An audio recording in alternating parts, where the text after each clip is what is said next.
ధన్సిక, ప్రీతి, ఇక్కడ చూసారా? ఈ బలూన్ ని మా నాన్న నా కోసం తీసుకొని వచ్చినారు. అయితే ఇది సాదా బలూన్ కాదు, ఇది వాటర్ బలూన్. ఇలాగా మా నాన్న నాకి మస్తుగా తెచ్చుంటారు. అభి, వాటర్ బలూన్ అంటే ఏంటి అభి? నేను ఇంతవరకు వాటర్ బలూన్ ని చూసిందే లేదు. ప్రీతి, ఇది కూడా నీకు తెలీదు? వాటర్ బలూన్ అంటే ఈ బలూన్ లో వాటర్ ని ఫిల్ చేసి ఈ బలూన్ ని ఒకరి మీద ఒకరు కొట్టుకొని ఆటలాడతారు. ఇది ఒక ఫన్ గా ఉంటుంది. నేను ఈ వాటర్ బలూన్ ని యూట్యూబ్ లో చూసుండాను. మీరందరూ ఇక్కడే ఉంటారా? గుంపుగా నిల్చుకొని ఏం మాట్లాడుకుంటున్నారు? నా చేతిలో ఏముండది చూసినారా? నేను రాకెట్ పటకులు తెచ్చుండాను. మన అందరూ చేరుకొని రాకెట్ ని కాల్చి ఆటలాడతామా? ఏమా, మేము రాలే. నేను వాటర్ బలూన్ తెచ్చుండాను.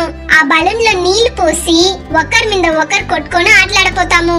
ఈ రాకెట్ కాల్చేదానికి మేము రాలే. ప్లీజ్ అభి, నాకు ఈ రాకెట్ ని కాల్చాలని నిండా ఆశగా ఉంది. ఫస్ట్ ఈ రాకెట్ ని కాల్చేసి తర్వాత వాటర్ బలూన్ కాకుండా ఆటలాడతాము. ఏమా, ఏంటి ఇది? ఈ రాకెట్ పటకులని ఇట్ట పెట్టుండావు. అయితే రాకెట్ ని మనం పైన చూసినట్టు కదా పెట్టాలా? అప్పుడే రాకెట్ కాల్చేటప్పుడు పైన పోతుంది. నువ్వు రాకెట్ ని ఇలాగా పెట్టినావంటే ఈ సైడ్ లోనే పోతుంది. అది రాకెట్ ని మనం స్ట్రైట్ గా పెట్టి కాల్చేటప్పుడు అది మండుకుంటా పైన పోయి పేలిపోతుంది కదా. ఈసారి మనం ఇలాగా సైడ్ లో పెట్టి ఈ రాకెట్ ని కాలుస్తాము. అది ఎక్కడ పోతాది నేను చూడాలా, దానికే నేను ఇలాగా పెట్టినాను. హేమా, చెప్తే ఇను. అక్కడ చూడు, ఆడ ఆవులు మేకలంతా ఉండది. వాటి మీద నిప్పు పడితే వాటికి నెప్పెత్తది కదా. అది కాకుండా ఆడ గడ్డిలంతా ఉంది. ఆ గడ్డిలో పడిపోయిందంటే ఆ గడ్డిలు మండుకుంటది. అప్పుడు ఆవు మేకలంతా భయపడిపోతుంది.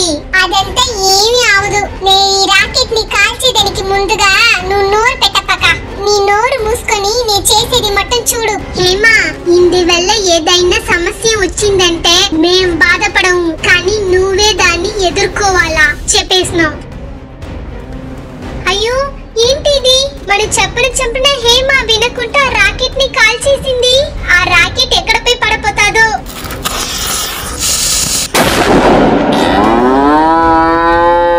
అయ్యో, ఏంటిది? మన ఫ్రెండ్స్ చెప్పినట్టుగానే ఆ రాకెట్ ఈ గడ్డల మీద పోయి పడిపోయింది. గడ్డల మీద నిప్పు పడి అవన్నీ మండుకుంటున్నాయి. నేను ఇప్పుడు ఏం చేయపోతాను? నేను ఇప్పుడు ఏం చేసేదినే తెల్ల.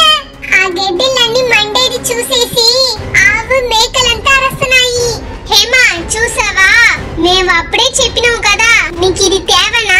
అక్కడ చూడు, అగ్ని ఎలా మండుతుంది. పాపం ఆ ఆవులన్నీ అరుచుకుంటా ఉన్నాయి. అందరూ రండిపా, అక్కడికి వెళ్ళి మన మంటని ఆర్పాలా, లేదంటే అది మనకు కూడా ఇబ్బందిగా ఉంటుంది.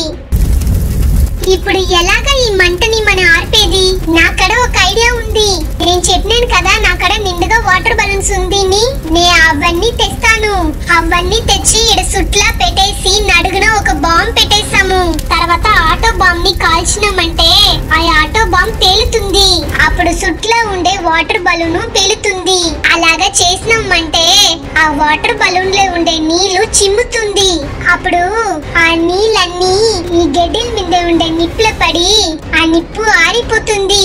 బిన్నగా చేయండి. ఆ ఆటో బాంబ్ ని పెట్టేసినాము.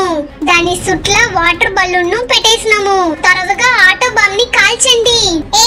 మీరు ఇలాగా నిలిచి మాట్లాడకుండా బిన్న ఆటో బాంబ్ ని కాల్చండి. నాకు చాలా భయంగా ఉంది. 1 2 3.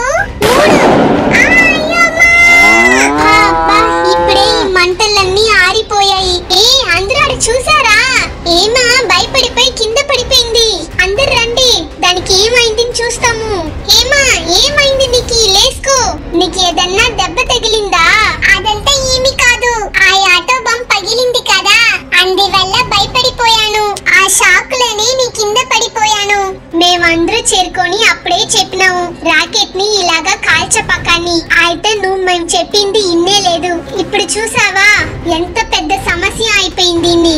అవును ధన్సిక, నేను మీ మాటలన్నీ వినకుండా పోయింది తప్పే. ఇంకా మెట్టి ఇలాగా చెయ్యను.